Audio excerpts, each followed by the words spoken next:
Hello students, how are you all? Hope all of you are well. I am S. Kumar Sir. I am going to teach you chemistry.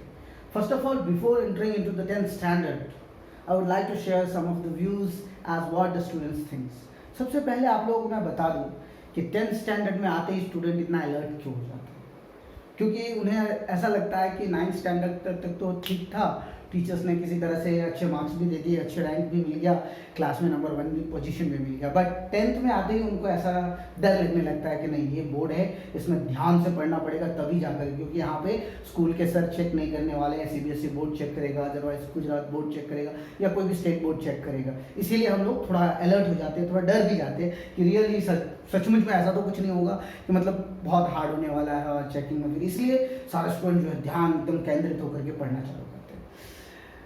मैं थोड़ा आपको एक tips देना चाहूँगा। सबसे पहले याद रखो, चाहे तुम फर्स्ट स्टैंडर्ड में हो या 10th स्टैंडर्ड में हो, जो तुम्हारा स्किल है पढ़ने का वही पढ़ोगे। कितना भी सोच लो कि मैं अलर्ट हो जाऊंगा कि मैं 10th स्टैंडर्ड में ऐसे पढ़ूंगा वैसे पढ़ूंगा, it's not possible, because the skill begins from home.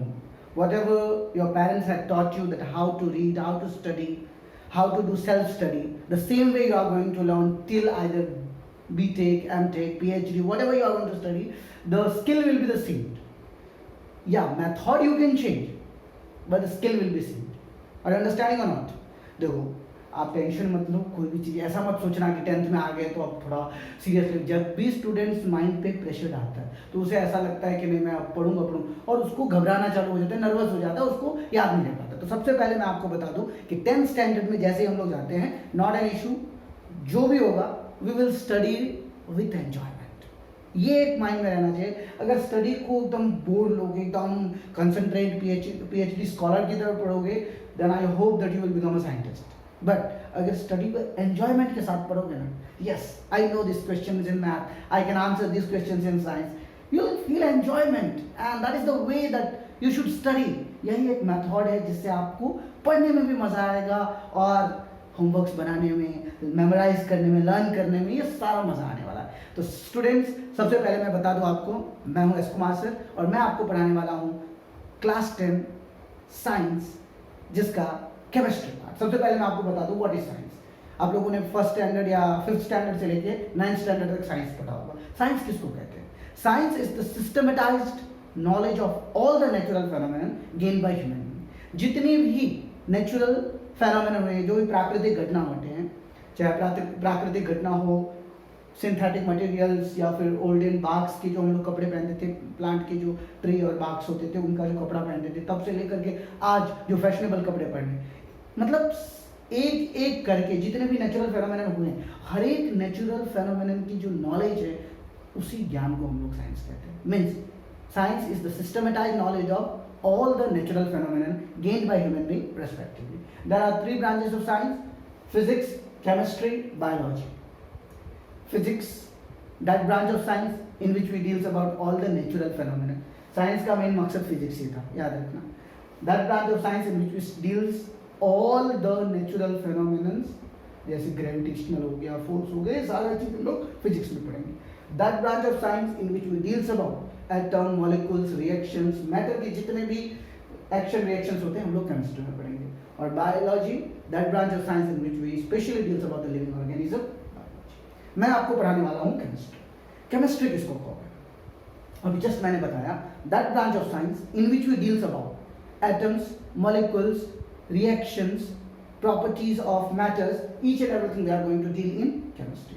There are 3 branches of chemistry: physical chemistry, organic chemistry और इनऑर्गेनिक। फिजिकल केमिस्ट्री में हम लोग मैटर्स रिलेटेड, उनके जो भी temperature, pressure, states of matter, सब कुछ हमारा फिजिकल केमिस्ट्री में आ जाएगा। ऑर्गेनिक केमिस्ट्री में कार्बन, हाइड्रोजन, ऑक्सीजन और उनसे जितने भी कंपाउंड का फॉर्मेशन होगा उस सब के बारे में हम लोग ऑर्गेनिक केमिस्ट्री में पढ़ेंगे। और inorganic chemistry, that branch of chemistry specially which we deals about the metals, non metals, metalloids, extraction, कैसे किसी भी मेटल को प्राप्त किया जाता है, एक्सट्रैक्शंस ऑफ मेटल, ये सारा हम लोग इनऑर्गेनिक केमिस्ट्री। तो केमिस्ट्री हमने देखा और क्लास 10 का पहला चैप्टर केमिकल रिएक्शन जो है वो भी केमिस्ट्री से है। तो इसीलिए बच्चों, सबसे पहले केमिकल रिएक्शन जो हम लोग पढ़ेंगे, उससे पहले मैं आपको बता दूं ये रिएक्शन क्या होता है। एक्शन तो आप लोगों ने देखा होगा कि कोई भी कुछ कराटे हो गया, कुंफू हो गया, एक्शन, आप लोगों ने एक्शन मूवीज बोलते हैं, राइट। एक्शन का मतलब होता है वर्ब, क्रिया, कोई काम करते हैं हम लोग, that's action. Similarly when two elements do action, when two elements do action by any law is called reaction. अगर कोई भी, जैसे मान लो मैं हूं और आप मेरी आवाज को सुन रहे हो, आप मेरी वीडियोस को देख रहे हो, तो आपका और मेरा जो रिलेशन है that's called reaction. I am doing my action, you are doing your action, that property is called reaction. तो जब भी कोई दो एलिमेंट्स आपस में रिएक्ट करते हैं, जैसे मान लो कोई एलिमेंट है ए और कोई दूसरा एलिमेंट है बी, ये दोनों रिएक्शन के आपस में मिलकर के रिएक्शन किया और प्रोडक्ट का फॉर्मेशन किया C+D। तो ये ए और बी जो एलिमेंट है, इस दोनों को हम लोग कहते हैं रिएक्टेंट्स। क्या कहते हैं? रिएक्टेंट्स। रिएक्टेंट्स का मतलब जो रिएक्शन करता है, जो भी मैटर, एलिमेंट, सब्सटेंस जो रिएक्शन करते हैं उसको हम लोग कहते हैं रिएक्टेंट्स, और जो रिएक्शन करने के बाद हमें मिलता है इसको हम लोग कहते हैं products. So chemical reaction is a process by which reactants react with each other under the some conditions like temperature, pressure, या कोई भी नियम के अंतर्गत वो लोग रिएक्शन करते हैं और वो एक प्रोडक्ट का फॉर्मेशन करते हैं, तो केमिकल रिएक्शन। तो चलिए स्टूडेंट, आज हम लोग स्टार्ट करेंगे सबसे केमिस्ट्री का सबसे पहला चैप्टर है chemical reaction. I hope all of you will get enjoyment in this chapter because this chapter is going to rock whole science। तो हमारा चैप्टर का नाम है केमिकल रिएक्शंस एंड इक्वेशंस। आप लोगों ने 6, 7, 8 स्टैंडर्ड में भी या 6, 7 में पढ़ा होगा changes, physical changes and chemical changes. Physical changes में आप लोगों ने पढ़ा होगा कि no new substance are formed, और केमिकल चेंजेस में आपने पढ़ा होगा न्यू सब्सटेंस टेक प्लेस। तो जब भी कोई न्यू सब्सटेंस टेक मतलब प्लेस करेगा या take place, that time remember the chemical reactions occur. तो केमिकल चेंजेस में ही हम लोगों को वहीं से हमारा रिएक्शन चालू होता है। फिजिकल एंड केमिकल चेंजेस जो हमने 7th स्टैंडर्ड में पढ़ा था। तो chemical changes means it changes because of reactions and that reaction is only called chemical reaction. As I have already informed you about the chemical reactions, when two or more than two reactants combine with each other, they give a product. This process is called reaction. तो सबसे पहले chemical reaction. Chemical reaction किसको कहोगे? Chemical reaction में लिखोगे आप लोग a process by which two or more than two reactants react with each other to form a product. This process is called chemical reaction. In a chemical reaction, reactants and products are there. तो अब ये जो chemical reaction है, ये दो तरह के chemical reaction होते हैं, जनरली दो तरह के। कौन कौन सा? कि अगर हम लोग जो भी केमिकल रिएक्शन मतलब किसी भी एलिमेंट्स को तो कंबाइन नहीं करा दोगे ना। अब सोचोगे तुम कि जो एलिमेंट्स एक दूसरे के साथ मेटल को रिएक्ट कर दोगे तो कोई फॉर्मेशन ही नहीं होगा, प्रोडक्ट नहीं बनेगा। अब प्रोडक्ट बनने के लिए आप मान लो मेटल जो है इलेक्ट्रॉन डिस्ट्रीब्यूट कर रहा है, बट उसके सामने नॉन मेटल होना चाहिए ना लेने के लिए। अगर नॉन मेटल नहीं होगा, दो मेटल को आपने मिला दिया, वो दोनों मेटल आपस में रिएक्ट करते हैं, ये भी हाईली इलेक्ट्रो पॉजिटिव है, ये भी हाईली इलेक्ट्रो पॉजिटिव है, दोनों मिल गया, कुछ रिएक्शन ही नहीं होगा। एंड फॉर एग्जाम्पल जैसे सपोज करो कि अगर मैं सोडियम ले लूँ और अगर मैं मैग्नीशियम ले लूँ, इन दोनों एलिमेंट जो है दोनों मेटल है, इस दोनों को मैं सोचूंगा रिएक्शन कर दूं, नॉट पॉसिबल। उसके लिए किसी भी एलिमेंट जो दूसरे एलिमेंट से रिएक्शन करेगा, उसके लिए दोनों का मतलब सहमति जरूरी है। मेटल है, ये इलेक्ट्रॉन देगा, तो सामने वाला नॉन मेटल होना चाहिए इलेक्ट्रॉन लेने के लिए, तभी केमिकल रिएक्शन होगा, अदरवाइज केमिकल रिएक्शन नहीं होगा। जैसे मान लो सपोज कि अगर ये मैग्नीशियम है, राइट, और यहाँ पर ऑक्सीजन है, तो मैग्नीशियम अगर ऑक्सीजन से रिएक्शन करेगा तो मैग्नीशियम ऑक्साइड का फॉर्मेशन करेगा। समझ में आया? और ये रिएक्शन कब करेगा? जब ये दोनों रिएक्टिव एलिमेंट्स जो है आपस में रिएक्शन के जो प्रॉपर्टीज है, जो कैरेक्टरिस्टिक्स है, वो ऑबे करेंगे, तभी रिएक्शन करेंगे। अभी जैसे मान लो आप ट्रेन में सफर कर रहे हो, राइट, आपके सामने कोई बगल में एक आप ही जैसा नौजवान बैठा हुआ है, आपका क्या वो फ्रेंड बन जाएगा? आप उससे दोस्ती कर लो? नहीं। क्यों? क्योंकि आप जो भी अपना मतलब बातें चालू करोगे, अगर वो बंदा आपका बात सुनने के लिए रेडी ही नहीं, आप सोचोगे कि मैं कम्युनिकेट करूं उसके साथ, बट वो बंदा कम्युनिकेट करने के लिए आपसे मतलब एग्री ही नहीं है, मैं क्यों करूं तुमसे कम्युनिकेट, तो क्या होगा? आप उसको फ्रेंड बना पाओगे? नहीं। क्यों? क्योंकि वो आप में इंटरेस्ट ही नहीं रखता। Means what I want to say you that when the two elements react with each other, before doing this reactant word, they must have a characteristics to do reaction with each other, and that process is only called chemical reaction. The first example of NCERT textbook is when the magnesium ribbon is burned. अब मान लो magnesium का ribbon मैंने ले लिया, एक फीता होता है मैग्नीशियम का, उसको मैंने जलाया, जलाया मतलब कंबशन किया, कंबशन मतलब O2 से रिएक्शन करना। अगर मैंने इसको रिएक्शन किया तो मैग्नीशियम ऑक्साइड का फॉर्मेशन, राइट। अगर मैं ये पूछूं क्या ये रिएक्शन बैलेंस्ड है, कैसे पता चलेगा आपको ये बैलेंस्ड है या नहीं है? How you will understand that this reaction is balanced और नॉट? तो उसके लिए मैं एक प्रोसेस बताता हूँ, एक सिंपल सा प्रोसेस है। हम लोगों को क्या करना है, राइट हैंड साइड और लेफ्ट हैंड साइड में दोनों, ये हमारा राइट साइड हो गया, ये हमारा लेफ्ट हैंड साइड हो गया। राइट साइड में देखो कितने मैग्नीशियम है, 1, ऑक्सीजन 2, इधर कितने मैग्नीशियम 1, इधर कितने ऑक्सीजन 1, लेकिन यहाँ पे ऑक्सीजन 2 है।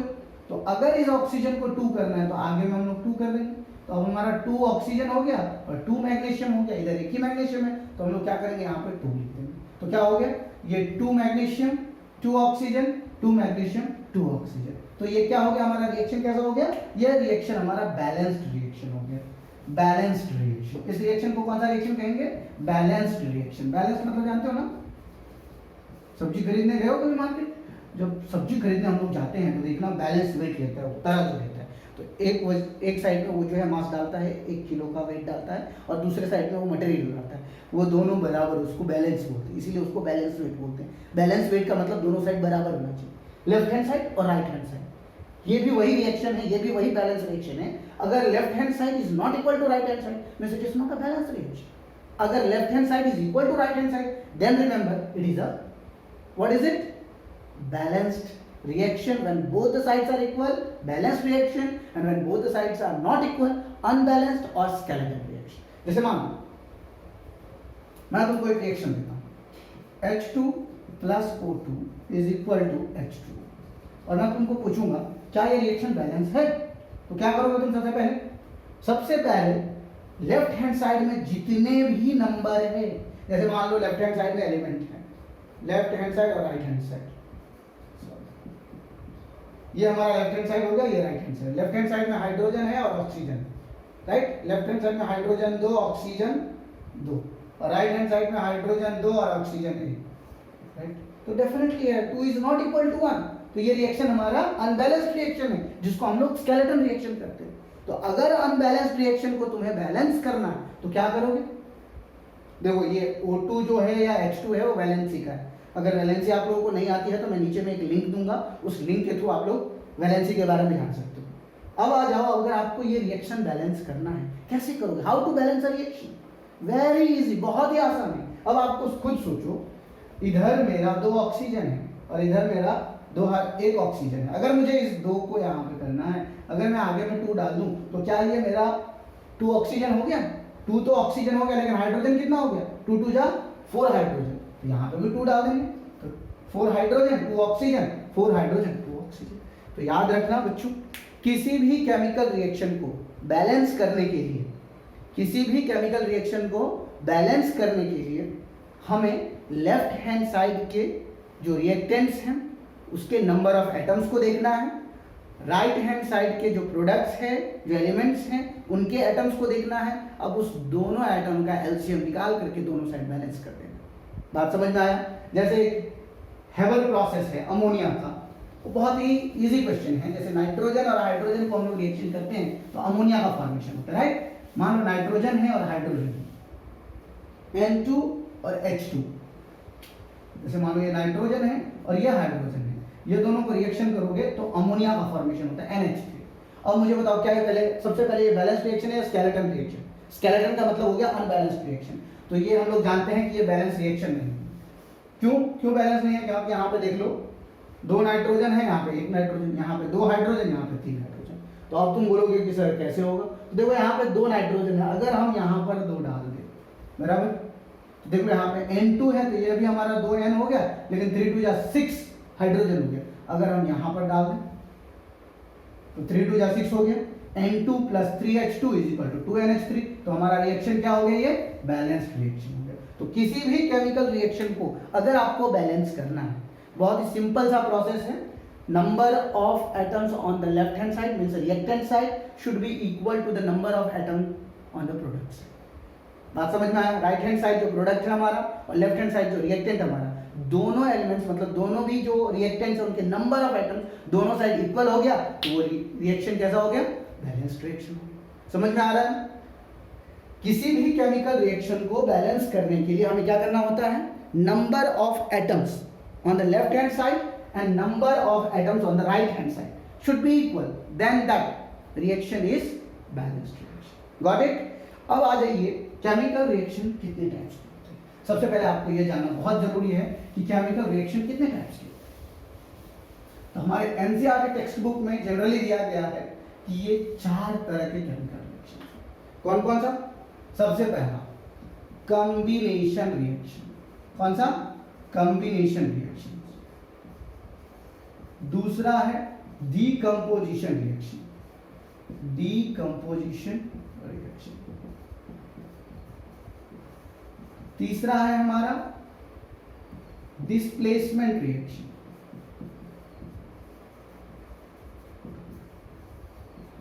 और चौथा है हमारा double displacement reaction.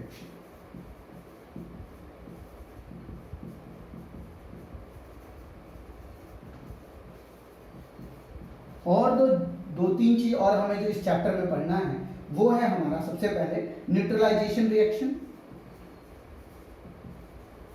Neutralisation reaction. दूसरा है ऑक्सीडेशन रिएक्शन. उसके बाद है हमारा रिडक्शन रिएक्शन. और इन दोनों का कॉम्बिनेशन है हमारा रिडॉक्स रिएक्शन. देखो इतना हमें इस चैप्टर में पढ़ना है. जनरली जो मेन 4 है हमारा ये 4 हो, राइट. तो सबसे पहले आइए कॉम्बिनेशन. कॉम्बिनेशन वर्ड का मतलब क्या होता है? कंबाइन. जानते हो कंबाइन का मतलब क्या होता है? कंबाइन करना, जोड़ना एक दूसरे को. द केमिकल रिएक्शन ऐसा रिएक्शन जिसमें 2 एलिमेंट्स मिलकर के एक सिंगल प्रोडक्ट का फॉर्मेशन करता है. ऐसा केमिकल रिएक्शन जिसमें 2 एलिमेंट्स आपस में रिएक्ट करके एक सिंगल प्रोडक्ट का फॉर्मेशन करता है उसको हम लोग कॉम्बिनेशन रिएक्शन कहते हैं. डीकंपोजिशन रिएक्शन किसको कहेंगे? ऐसा केमिकल रिएक्शन जिसमें रिएक्टेंट डीकंपोज होकर के 2 या 2 से ज्यादा प्रोडक्ट बनाते हैं उसको डीकंपोजिशन रिएक्शन कहते हैं. डिस्प्लेसमेंट रिएक्शन किसको कहेंगे?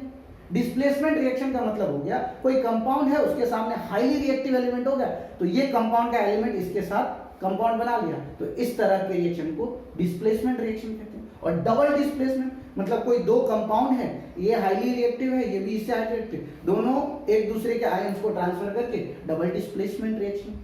न्यूट्रलाइजेशन रिएक्शन किसको कहेंगे?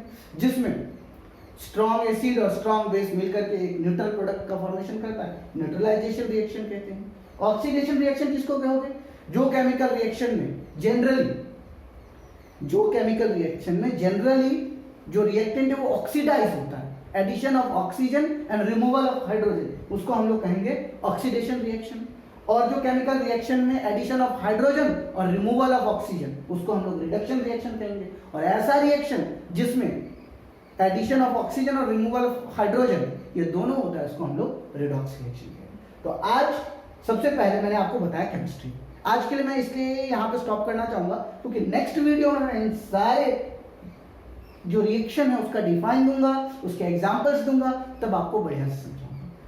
और एक सबसे विशेष बात, आप किसी भी स्कूल के हैं, किसी भी ट्यूशंस के हैं, आप अगर कोई भी क्वेश्चन मुझे पूछना चाहते हैं तो कमेंट बॉक्स में आप अपने डाउट को रिप्रेजेंट करें और आप अपने फ्रेंड्स के साथ भी ये वीडियो शेयर कर सकते हैं. किसी भी स्कूल के हैं, किसी भी coaching, all over the India या ग्लोब कहीं के भी आप, तो आप इसको शेयर करके आप नॉलेज ले सकते हैं. That's all for today. Thank you.